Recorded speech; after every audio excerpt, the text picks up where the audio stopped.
Welcome to Boys and Ghouls Film Review, guys. I'm your host, Sarah Stephenson. This is my co-host, Mike Stephenson. Hello. And as I often should say more and more in our podcasts, if there is trolls amongst you, I advise please leave the this podcast at once.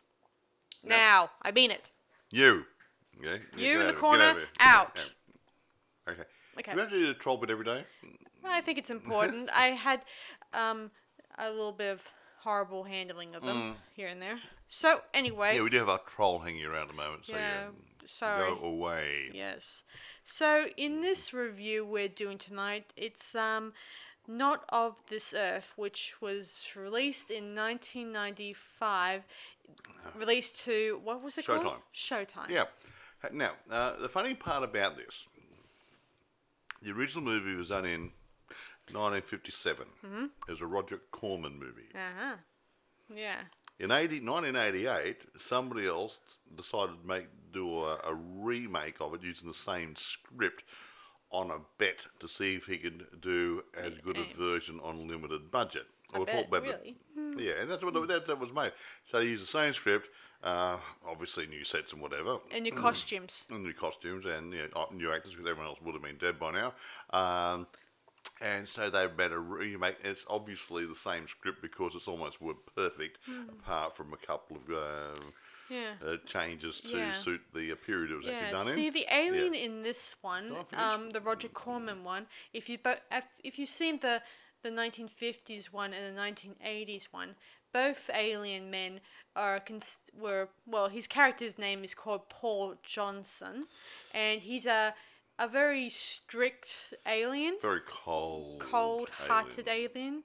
But in this one, Michael York portrays the alien, and he's a lot more of a light-hearted alien in this one. Not light-hearted, but he's a bit more approachable. And slightly softer, but he's like a lolly of a soft centre. This is why I'm doing a review on this one, because in this one it has more character development. Well, I was going to say that too. This one's got a bit more character development. And honestly, I mean, I know, I'll talk about who produced it and directed it in a moment, but Roger Corman was the exec producer on this, so he actually came in, and obviously he was in favour of these people doing it, and maybe he gave me a little bit of guidance as well. Yeah. I don't know, but the point is, the storyline here is the same, but it didn't use the same script. It was a new script, which was better because the other one was a bit stale. Yeah, I mean, it was. Let me give you the Cliff Notes one story before I begin the actual big plot twist.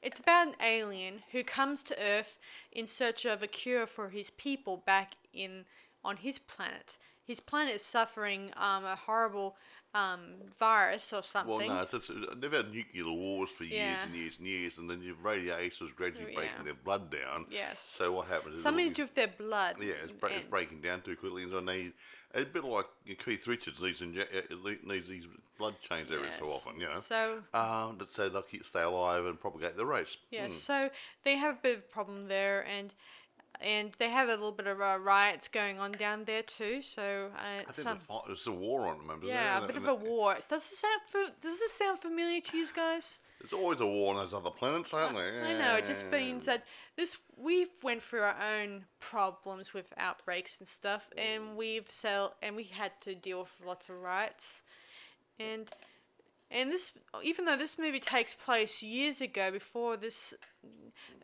outbreak took place, right? Would you say, Mike? How would you explain that one? Well, it's a sort of I guess it could mean human nature, like.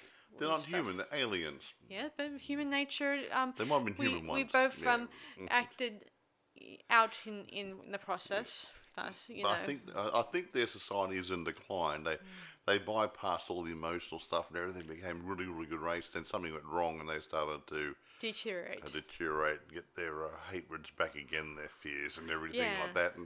And of course, in this one, it indicates a more deeper, darker secret behind this all.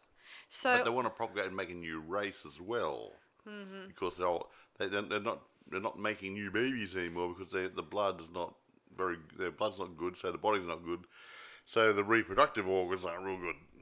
So anyway, moving on. So Now, can I let's. talk about the producer directors before you so Yes, yammering on? we can Yeah, okay. go on. Okay, we said it was sort of a remake, but not a remake. Anyway, produced by Mike Elliott, and exec producers were Roger Corman and Lance Robbins. Directed by somebody by the name of Terence Winkless. The name rings a bell. I think I've seen that name somewhere else. I can't remember. Now, this new script was written by Charles Philip Moore and was based on the old script written by Charles Griffith and Mark Hanna. The cast of this movie. Hang on, excuse me. Damn sinuses. Now, Michael York plays Paul Johnson, who's a mysterious man, stroke alien. Yeah, my idea of him being playing the same role. Oh, actually, Although I Michael think York looks like an alien. Although I No, did no. mark to Mike the other day that wouldn't Julian Sands play an awesome Well, version when of the Julian alien? Sands was younger, he might have filled the role quite nicely. Yeah, when he was doing that, was it Gothic? No, it wasn't Gothic. Yeah, Gothic. Yeah, yeah. Now that period when he was younger and very, Eligible. good looking. Yeah. He was a little bit like Michael York in some ways when he was Yeah, younger. I think it's the accent that gets me. Well, he was a brick. Anyway, Anyway, moving right along. Elizabeth Barrandes, maybe is that Barrandes? Played Amanda Sales. She's a nurse to Mr. Johnson. Yeah. He needs daily transfusions to keep him alive. So, Yeah. Parker Stephenson plays Jack Shearborn. He's a policeman and Amanda's love interest. Now, Parker Stevenson, he had been around in things like the Hardy Boys earlier on too. Don't you remember him? The Hardy Boys TV shows and movies, whatever. Yeah, I remember. I vaguely remember. Yeah, he was one of the good-looking guys. One of the Hardy Boys, yeah. Aha. Mason Adams plays Dr. Rochelle. That's Amanda's boss, who's under the control of Mr. Johnson. He's got some sort of mind power. Yeah, you know, like Dracula used to sort of control people. That's another thing about this movie, guys. It's like a cross between aliens and vampires. Well, yeah, it's a blood interest. Yeah. Yeah. Anyway, and Richard Belzer plays Jeremy. He's a servant to Mr. Johnson. He's an ex-criminal, or not actually. Well, he's got form. I don't know if he's an ex-criminal, but he used to be on the streets, possibly pushing drugs and different things and other groovy things. And if you bothered to see the TV shows, you may have seen him in Law and Order, the actor. Oh, okay. Yeah. Okay. Yeah, I think so. Yeah. Anyway, irrespective, can't say much more at the moment before you go right along and strut your stuff. Uh-huh. Okay, you want to do it? Oh, yes. Tell the story. Yes. So, it begins with it opens where a couple is just making out in a park, and the couple splits up, and then and then she gets the odd weird voice in her head saying, "Do not move, do not move, do not move," and all that stuff. We get a lot of these weird voices in these people's heads. Sort of voiceover here, type thing. Yeah. like a voiceover, and then she Not gets screen voice. confronted with the alien Paul Johnson. He drains her blood, and he says, "Have a nice day." He's a bit of as I said, he has an interesting personality in this one. Well, it's a sci-fi horror comedy. Yeah, in the original one we mentioned in the other movies he's cold, but in this one he's a little less cold. Yeah, he's a bit not quite normal, but getting there. Yes. So next morning, or who knows how long later, he arrives at the hospital and he arrives on the disabled parking in the awkward position. I won't tell you how. He just He's not doesn't, good at he driving. doesn't park very well. Parks next to a fire hydrant in a no standing zone. Or Something like that. yeah. All the above. He broke out all the laws you can think of in one driving incident. Yeah. Well, he drives on a disabled parking spot, like in a vertical way. Yeah, he just get on with it. Anyway, he goes into the hospital and he demands, a transfusion. Like, he really wants blood badly because he doesn't think. But they swamp him with stupid paperwork, and he says, "I died of hydration if I read I'm dying. right from the stuff." I need blood. I want a transfusion and now. there he meets Amanda, and he's very smitten with her. My cat's called Amanda. So is the girl from Saw, as we've talked in our podcast in the past. Was he? Well, yeah, Amanda was mentioned. Oh, another Amanda. Yeah, Yes. yeah. So he's very smitten with her, Smoot. Mm. and he eventually meets the doctor, and he doesn't want him touching him for a blood Yeah, you want to get a blood test to blood find out test. what his blood type was before he gave a transfusion.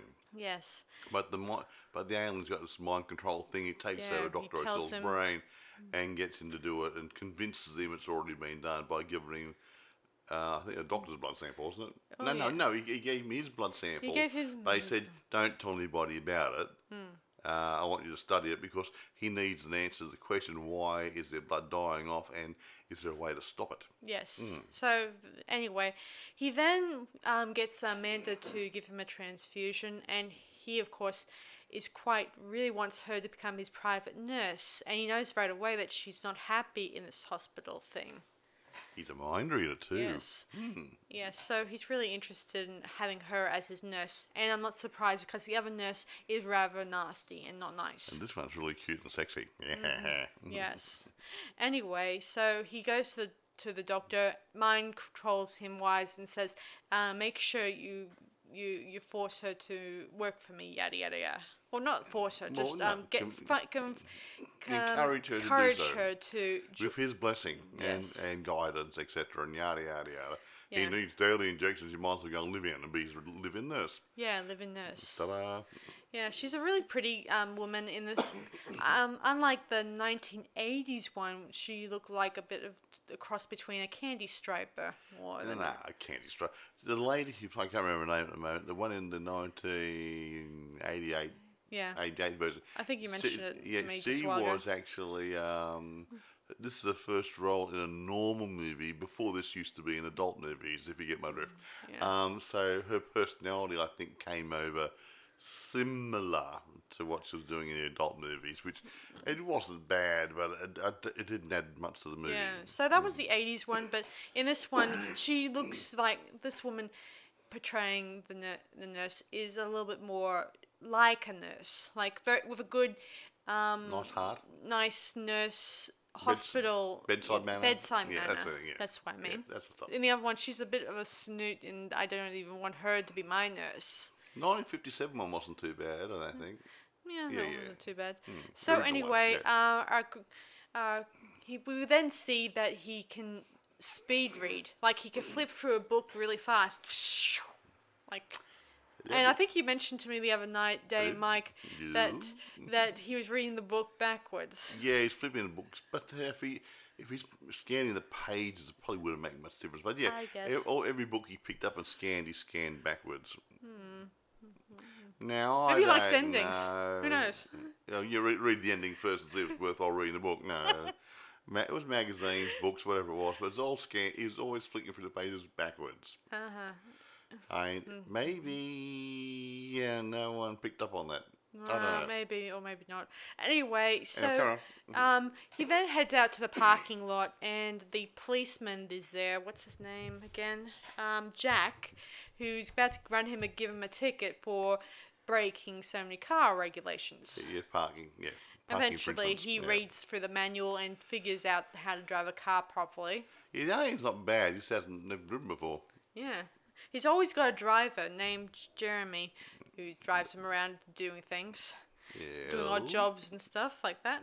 Something like. Good old Jeremy. Yes. Eventually, Amanda tells Jack, "Do not write him a ticket. He's just very badly sick, and he just came in He's for a patient treatment." here. Yes. So he doesn't write him a ticket and allows him to go on his merry way. And He did look merry. And much later on, Amanda moves into the mansion with Paul Johnson, and the place is decked up in so much glory, beauty, and all that stuff. A very nice mansion. Tastefully decorated. Yes. Better Homes and Gardens material. Yeah, it's really beautiful and very modern, like modern furniture, bits and pieces. A lot different from the other two movies, where it was very much mansion, ordinary it was oak old furniture and stuff, styles, yeah. old style Yeah, stuff. yeah. In this one, it was a little bit more More trendy. trendy. Anyway, she liked it, and he pretty much does like her a lot, I think, and he He wants to make her feel more comfortable. Even in this one, unlike in this movie, the other one, he kind of locks her room door when she's going to bed. And when she says, "Do not lock the door," because that makes me feel like a prisoner, not a guest. But he said in the other movie, he said in our where I come from, people scared to sleep with the doors unlocked. Yeah, but So she wants to lock the door from the other side, not the other from way the around. inside, yeah, so she can get out if she needs to. Yeah, exactly. As we Aha. soon see soon. Ah. No, So she whatever. gets to know him, and she does the blood transfusions, and he makes her feel welcome by letting her swim in his pool and do what she wants in the afternoons. And until in the evenings, she gives him another blood transfusion thing in the evenings. Of course, he doesn't eat any food. In Well, he doesn't. He fact, doesn't eat. He doesn't eat human food. yeah, in this one we see him eat a weird pancake-shaped creature, and he eats it inside his stomach. His stomach opens up around belly button area, Yeah. and he throws it in there. Or yeah, Yummy. yeah, and then he spews up black something in his cup, and nurse finds out later what it is supposedly. Yucky. Yes. Meanwhile, the doctor comes there, tells him about how his blood is the most unusual stuff, and of course, the alien in return tells him that you must continue studying this. Do not go to any other doctors to clarify what's going on, and you must not sleep, eat, and just continue working. Of course, the doctor objects, but eventually mind control takes over. I had a boss like that once. Yeah, and every time someone questions Johnson's activities, he always turns a blind eye. You know, the doctor, I mean. Yeah, he turns off, so he changed the subject.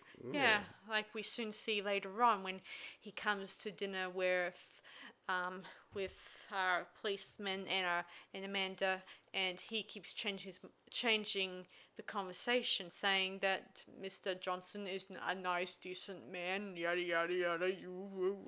He's not. Not really. Anyway. And meanwhile, as we turned out, Johnson he kind of kills several people in the process. He kills one of the kills is a door to door Vacuum salesman? no, he was a Jehovah Witness right, yeah. in this one. In the other two movies, That's right. it was The vacuum cleaner salesman. a vacuum salesman, but in this one, it was a Jehovah That's right, Witness, yeah. which makes it more understandable because we get a lot of people coming to the door hinting to give us spiritual enlightenment and want to sell us a booklet.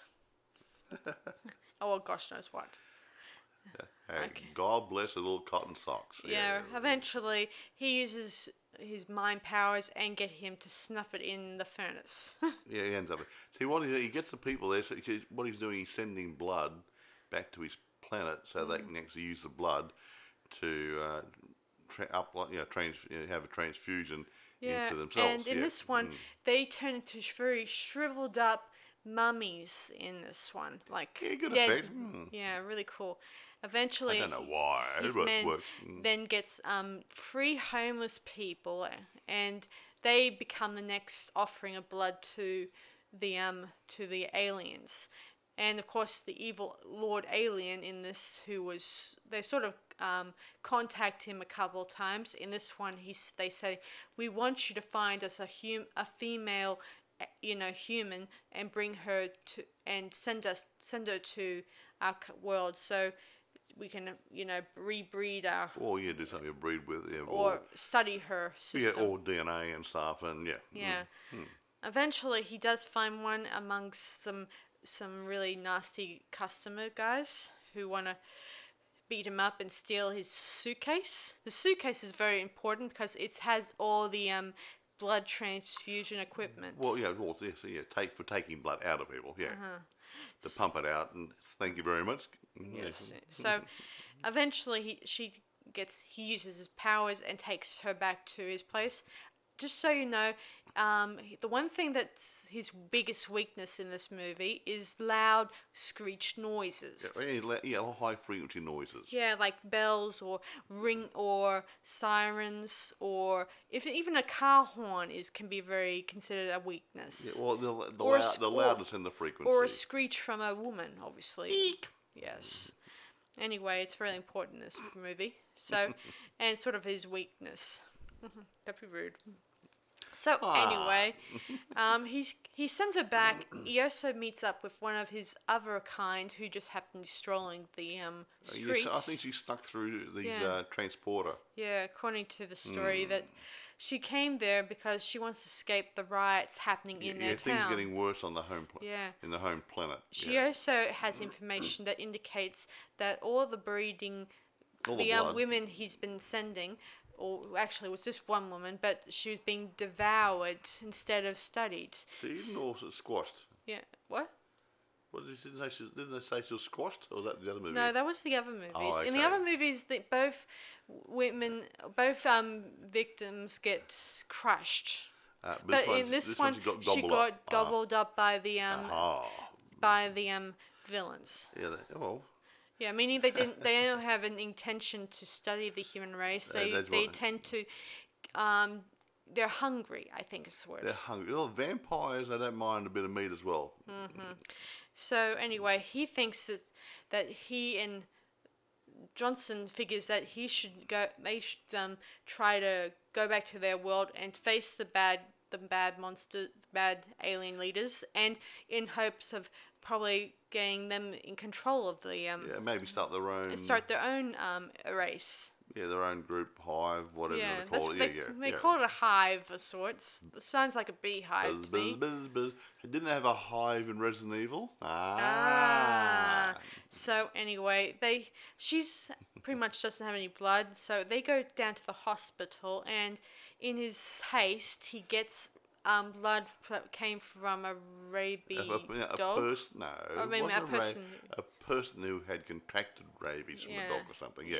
So it was infected blood. Yeah. Yeah. So you think the alien would have taken a bit of care and read what was on the bottle? Yeah. Anyway, Johnson then explains to her that he'll continue sending blood and other victims to their leaders, so they won't avert suspicion on his front of trying to overtake them. So to keep things even. So yeah, exactly. But when she leaves him eventually, she starts stumbling around, getting sick and puking, and she soon goes back to the hospital, and she kind of slowly dies on the operating table. Yeah, not very nice either. And meanwhile, Johnson finds another female and tries to use his hypnotic powers. Which one is that one? A woman who is sort of looking after his car. And he just tries to use his powers, but then an angry carist, bam, his horn at him and broke his concentration. Yeah. As I said before, this is very important. And eventually she runs off, and there was some stupid dialogue where when she's trying to outrun him. Didn't you say something really weird? Yeah, like, you will never get me, your No, she said whatever. Something really weird. It sounds stupid, to be honest. Yeah, I can't remember. But eventually, really he does catch up to her, and using his blazing eyes, bear in mind, he wears sunglasses, which kind of protects other people from his eyes that burn right through you. Glowing eyes that they burn through to your soul. That's his sort of weapon against other people in this movie. Yeah, somewhat. Yes.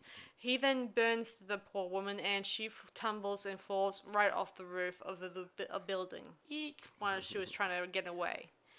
Eventually, the alien woman dies, and in her last moments of passing over, oh gosh knows, she says to Johnson, "You must find another likely candidate to be your queen." And I think deep down we both know that it's Amanda he has his eyes set on to become his queen. Well, he wasn't bad looking, babe, you know. Well, he was in love with her, but even though there's no too much character development, I would have loved it in this movie if he tried to get in her pants.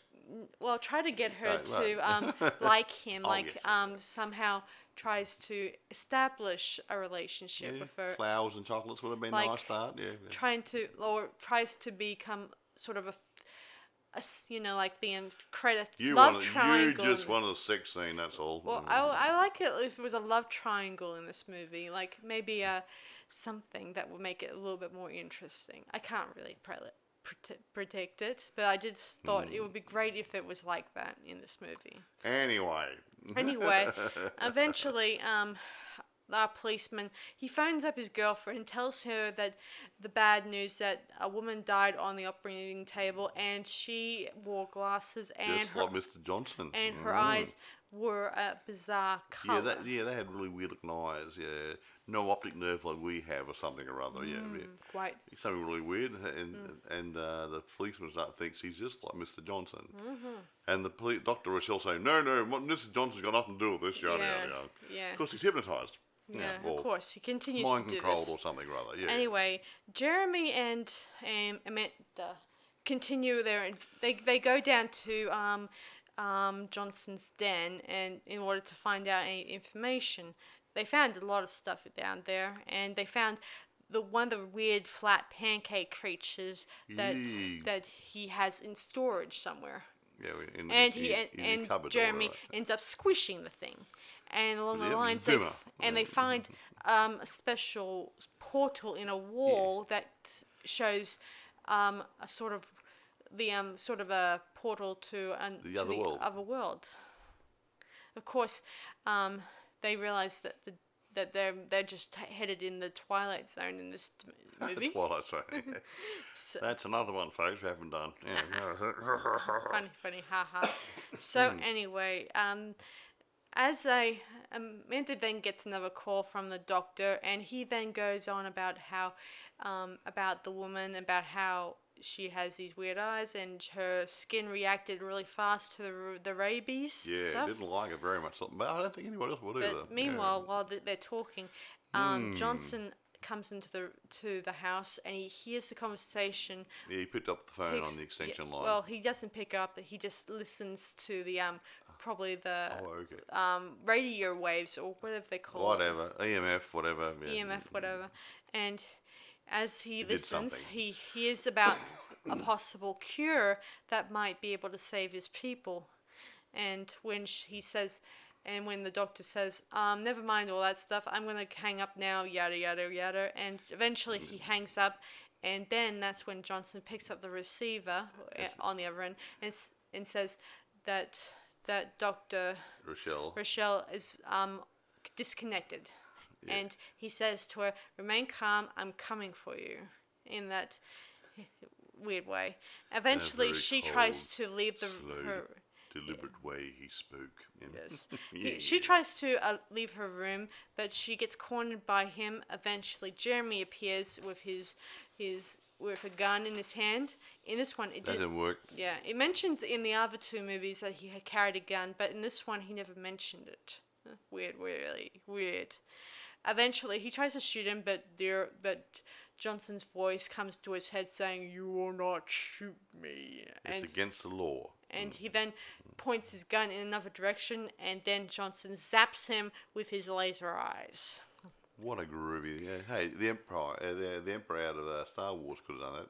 And eventually, Amanda ducks away and tries to escape. She runs across a few more alien things along the way. I won't tell you too much because it's still a little strange to me.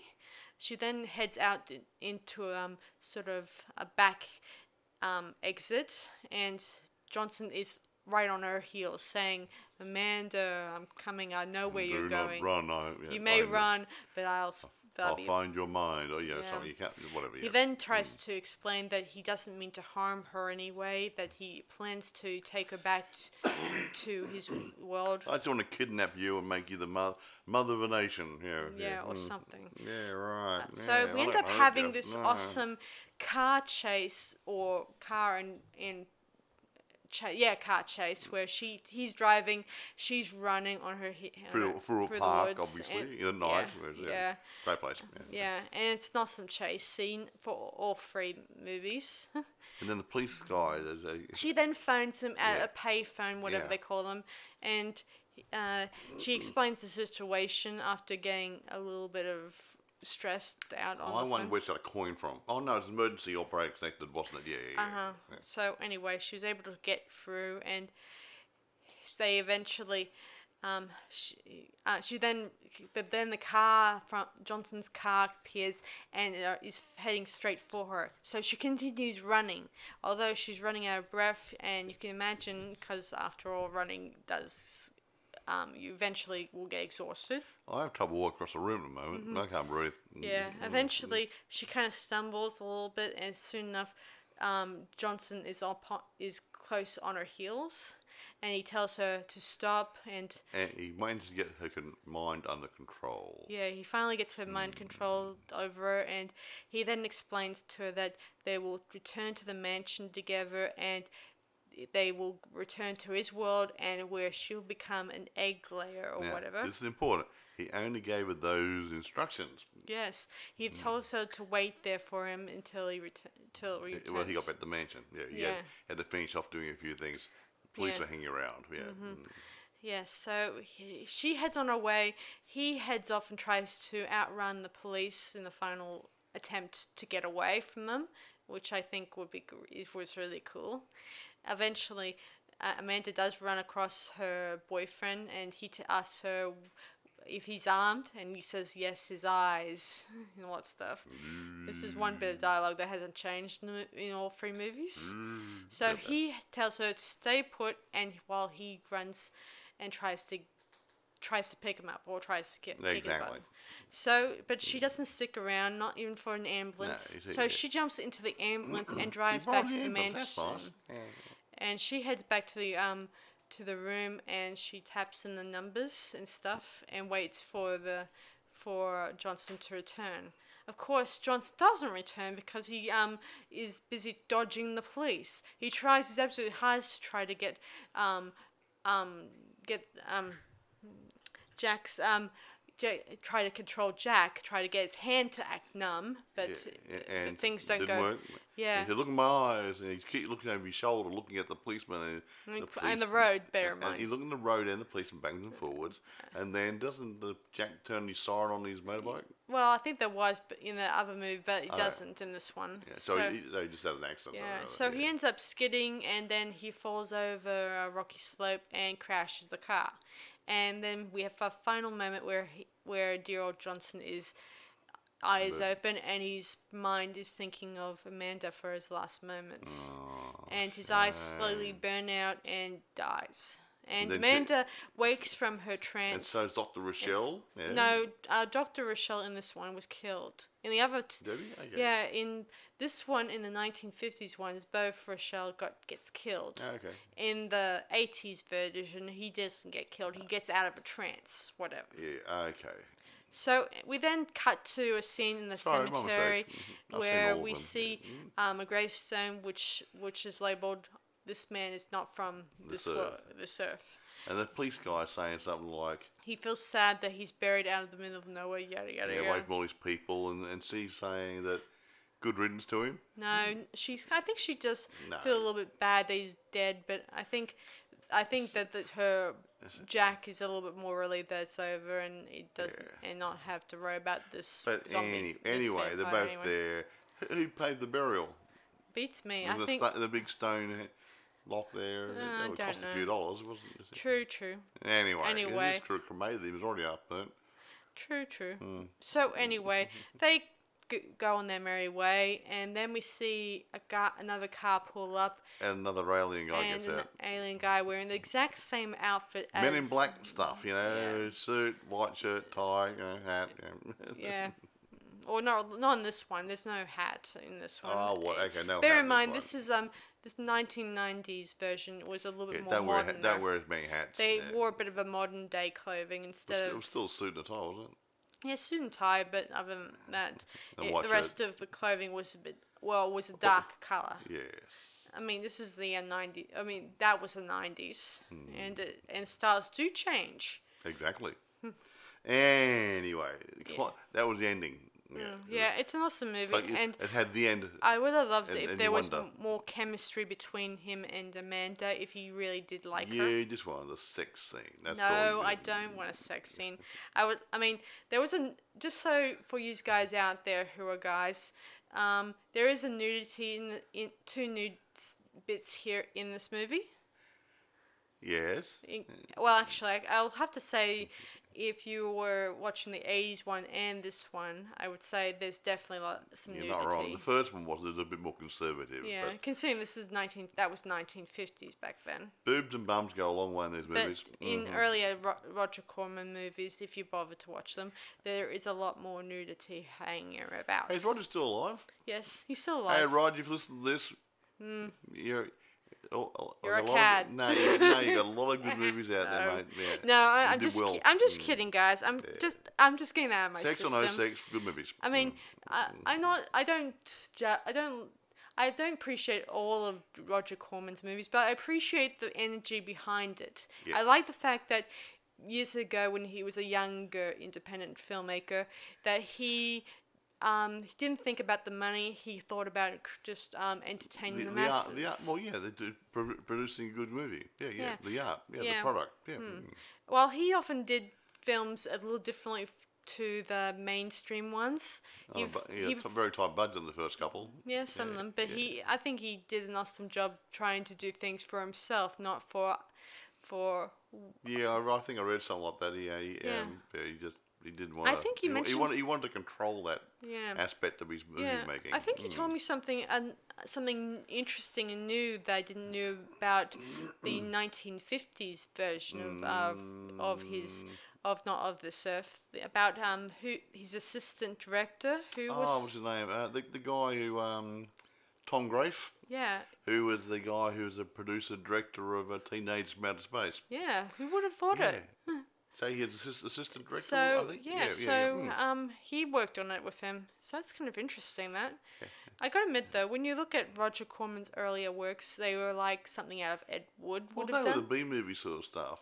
Yeah. And he grew and developed, made some really fun movies after that. Yeah, but you true. got to start somewhere. True, but Yeah, true. yeah. And I gotta admit, it is interesting. I mean, taking that if Ed Wood was still around per se, guys, he could have continued doing stuff like this for. See, well, I got a theory about Ed Wood. Now, Ed Wood and other newbie filmmakers back in those days, they all came from the same place. They wanted to create. Only problem, Ed Wood couldn't get credibility, and he couldn't get the funding. Yeah, and I mentioned probably to you guys about Glenn and Glenda, that movie. Yeah, the movie about the transvestite, or Yeah, whatever. Yeah. if he did, That cruelled his career. if he did Bride of the Monster first, He might then got that some could have credibility. developed more credibility that Yeah. way. It's very fickle business. It's not like that guy who did that old movie Freaks, Todd Browning, was it? Yeah. Now, Todd did a movie called Freaks about a carnival with freaks. And he wanted to be true to life, so he used real freaks. And the people who saw it were disgusted that he used real freaks. But these people aren't freaks; they're human beings who just aren't the same as us. But they didn't mind being in the movie. They weren't really exploited. They were being paid to do a job in a movie, like anybody else. But the market, They kind of gave it the thumbs down. that helped to. I mean, I think shortly after he did the Dracula movie and a few other movies, but he couldn't get his credibility too high up because this Freaks movie. So yeah, it's a very dangerous business when you try to go and do something different. I agree. Which is a shame because you want something different. Exactly so. That's why I'm working on my documentary to try something different that might inspire other people to not get too involved in just one genre. You can try out several genres until you're happy with the ones you're happy to work on. Yeah, actually, just getting back to the earlier movies, the 1957 one, well, obviously was a Roger Corman movie. Now, the one that was done in 1988 used the exact same script, albeit a couple of words might have been changed here and there. Yep. However, it was the same script. But you got to look at 30 years later, they contemporized it. Okay. Now, the point is that that movie was made on a dare. That was directed by Jim Wynorski, I think it's right pronounced, Wynorski. Yeah, Wynorski, I think it is. And he said he could make a movie on a limited budget, same way as Roger Corman did 30 years earlier. And he made the movie following the same script, yada, yada, yada. And I think he made the movie in 12 days. Really? That makes sense. They go, 12 days. Really? Make a feature-length movie. Now that, I mean, even if you're copying it, I don't care if you're copying it or a brand new script or something, that's a damn fine effort. 12 days to make a feature movie. Whether you like the movie or not doesn't matter. That's a lot of hard work put in. It does explain a lot. I mean, Yeah. why the girl who is playing the nurse, well, you gotta admit, I keep thinking back to those scenes that I just didn't like the fact her bedside manner was so... No, it's just too rusty. It didn't come over like a nurse. But, I mean, that lady was Tracy Lords. Now, I believe Tracy had been in adult films before that. And I think she's using the same sort of personality that she's using, or similar, as she's using in the adult films. But she's supposed to be a real nurse. Yeah. And she didn't come over as a nurse. She Yeah. came over as a streetwise whatever. And it just, to me, she wasn't the part. And she looked really good, Yeah. don't get me wrong. And she wasn't necessarily a bad actress, but she didn't portray But I think a nurse. I read somewhere that the director who directed that version of it, he was more interested in eye candy and tits Well, he got eye candy, and okay. butts. Well, he got a butts okay, and a few boobs and a few things. And And a few sex scenes. Have a sex scene. Yeah. Well, actually, it was not a legit No, it sex wasn't a scene. It was sex just well, remember there was a sex scene in that version. It's a little bit of a blur to me. Yeah. I mean, unlike the 1950s where they didn't do sex scenes, they practically they fade out though. Or you go to the pigeons or the doves or something or other. Or Yeah, like I remember in some of those old movies, they try to blur out the whole. What was a movie thing we like saw that. where we saw trains going in the tunnels and rockets going off, and what was that recently? We saw? That was Babysitter 2. Babysitter 2. That was so Hint. good. Yeah. You didn't see a sex scene. They see But all these Sirens, bit of trains going through tunnels and hot and dog going into a thing. Yeah, hot dog going into a bun. Yeah, thinking, come on, it was a comedy, so Well, we can't You don't, prejudge. honestly, to me, you don't need to have nude scenes or sex scenes in every movie. If it works for the movie, it's part of the storyline. Fine. And this one here, I bite. yeah, so to speak. Yeah. It's probably it wasn't necessarily in place or out of place here, but some movies just overdo it. You don't really need to have. I mean, if you think you have to do bare bums and boobs and stuff to get the movie through, you maybe don't have a good movie to start with. Yeah. If you've got a good story, you don't need all that stuff. You need a good story to start Yeah, with. I mean, I remember in a Gilligan's Island movie where they meet up with Ginger when they were back on the real world. They were having they were all having a hard time getting back to civilization because things have changed. Exactly. And Ginger had a hard time because her script was full of filthy, stuff. Unlike back in her day when she went for the instead cruise. Instead of focusing on a good storytelling,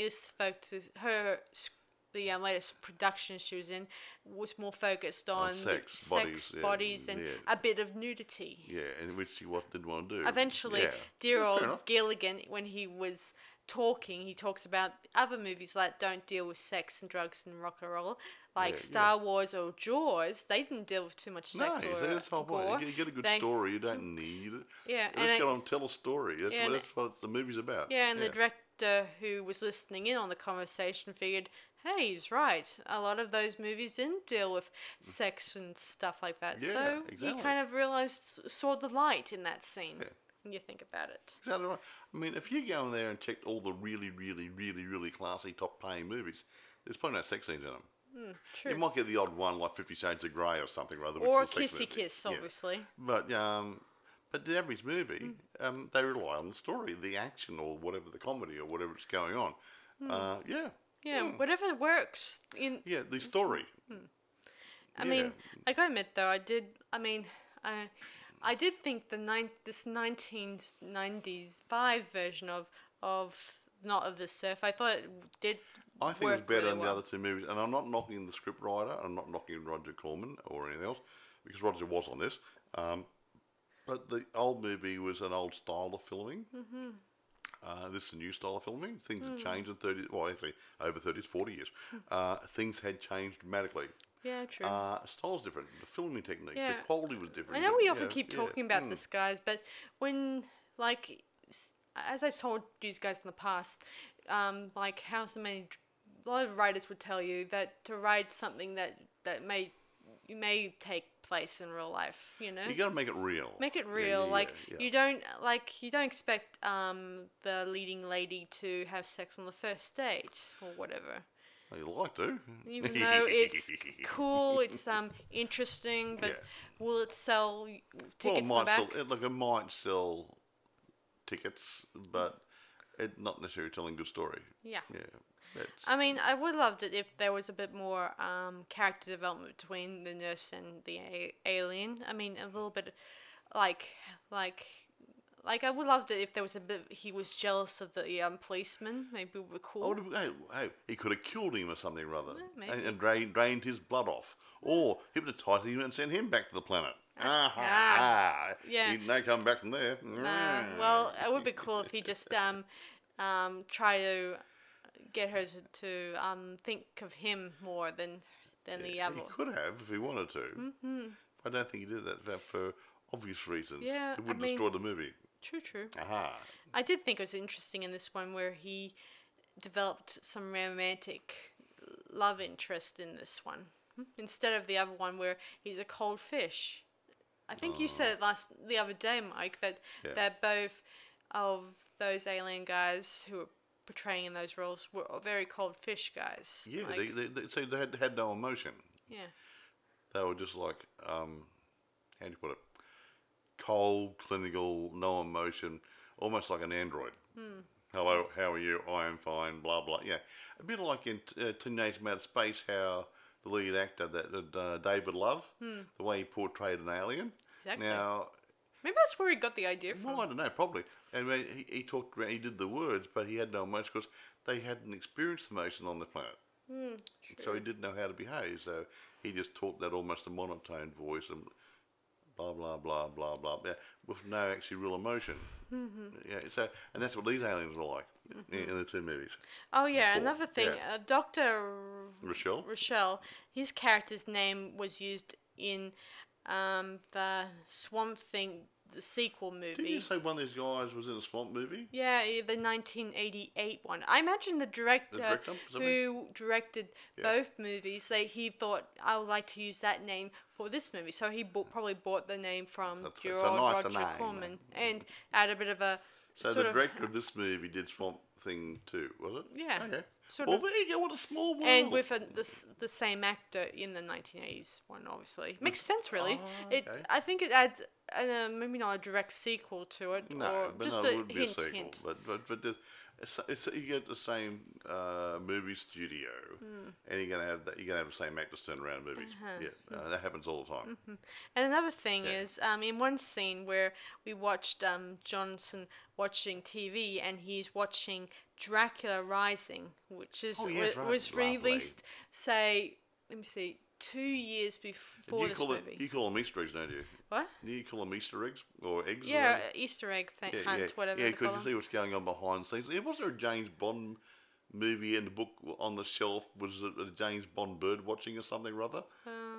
I think someone told me, because James Bond was actually taken from a name of a bird watch, an ornithologist or something or other, and he wrote a book, and the book was there on the shelf, and there's something by some bird book by James Bond. Was up on the shelf in the background? So moving on back to this No, thing. what's your Easter eggs? I was Yeah. saying earlier Yeah. about how this movie was talking about dealing with the victim being drained of blood, yada yada yada, and they talked about this That must really be sucks, yeah. a vampire killing sort of spree going on. So this kind of fits in with the this the story with the vampire stuff. I mean, Yeah. it deals with a weird man dressed in a suit coming to town. He's booked himself some nice digs.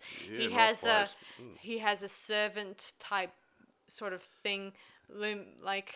Actually, it's funny. Was in this movie? I'm trying to think.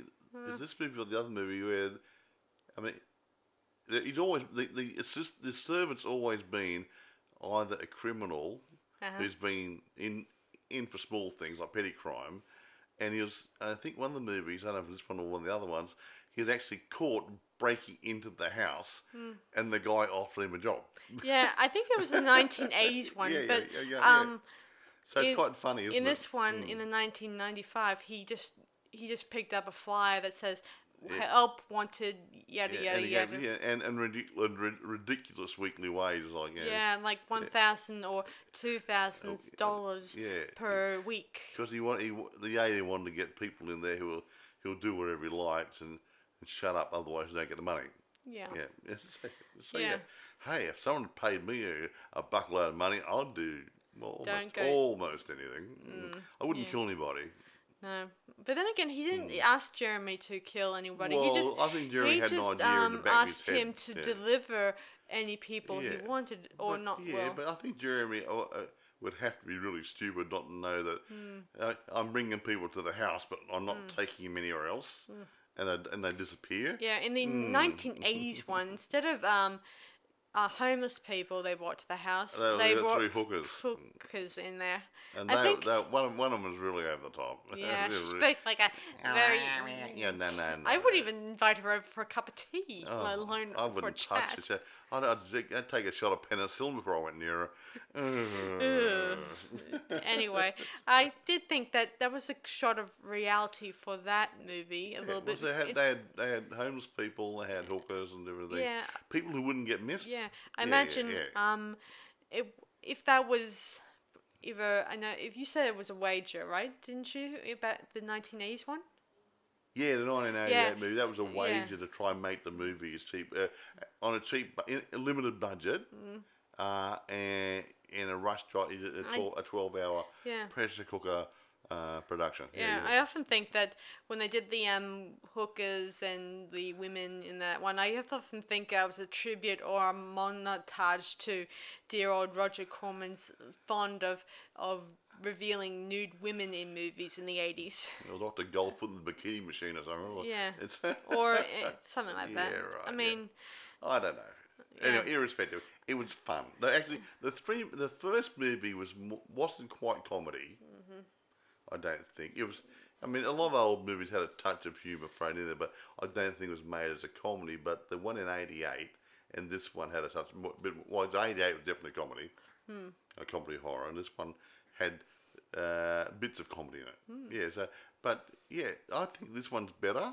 And I'm not knocking anybody else, the directors and whatever, and the actors, but I think this one has brought it together in a fresher storyline Yeah. with some better acting and better filming techniques and whatever. Yeah, so Yeah. I think this is a good movie. yeah. Can we get this kind of good? I mean, we download this off YouTube. Yeah, I'm not sure if you can get it on the But video or you DVD. definitely get it off YouTube. It's there. Or you can just watch it, obviously. Well, no, you watch it. I mean, I download, so I watch it at my leisure and something. Because someone, I don't always have access to the internet where I am. So I Yeah. download it, so I watch it later. Yeah. Yeah. I do.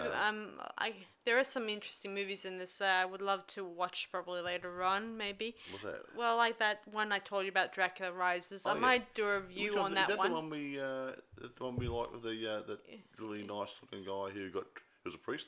And he got converted. Yeah. Yeah. That's not a bad movie. Dracula Rising. It's got a good storyline, but I'm not too fond of the opening song or music. Oh yeah, forget that. Forget the soundtrack. The music soundtrack part. Yeah, but I'm only glad that's just for the opening and for the credits. Yeah. Nothing in between. Yeah, but well, it didn't that's suit not the exactly. movie. But was that it was a European movie, though, wasn't it? Yeah. Yeah. But I think they hired an old style music composer. Yeah. And they wanted him to make a soundtrack for them, but I don't know what that guy's music was like, but he must have picked a wrong track. It didn't suit the movie. However, Yeah. Forgetting the opening and closing soundtrack, it's not a bad movie. Though. We might do it next couple of weeks. Yeah, but add it to the list of things to do. Yeah. So. Anyway, I'm going to rate this about 9.5. Yeah.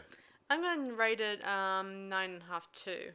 Not that Ooh. I'm copying Mike or anything. I just feel like it does seem like it's reaching a 9 to me. Yeah. That's good. It's good value. I mean, also, I don't think it's going to be on DVD because it went straight to what did I say? Went to Showtime. It may have made it to Yeah. DVD, but we found it on YouTube. Yeah, I'm not sure if they're going to make another fourth remake. I'm not sure. I haven't heard. But you never know with this was done with in YouTube. 95. The one was done that in 88, and then the one was done in 57, wasn't it? 50, yeah. If they're gonna make a remake, you think they would have made it by now. Yeah, true. Yeah. But you never know, Mike. This is the year. In the last say several years, we've been through a lot of remakes and reboots and and sequels. And while this is the only time I'm gonna be a little serious on this point. This is the only movie that has never had a sequel, and that bit at the end has always kept me wondering why they never had a sequel for that particular it scene. was open for a sequel. I was open for it. It wasn't the Blob had something like a question mark or something like that at the There end was of it. in the 1980s one. Yeah, it had a question mark. Yeah, which is great. Was that the end? It's it's good to have an open door at the end just in case. I'm not a big fan of sequels for some movies, but this is could be good. Wouldn't be great if they could have done something there. At least try something. At least try to make a new script and do a sequel like around that. Alligator 1 and Alligator 2 or something or other. Yeah, exactly.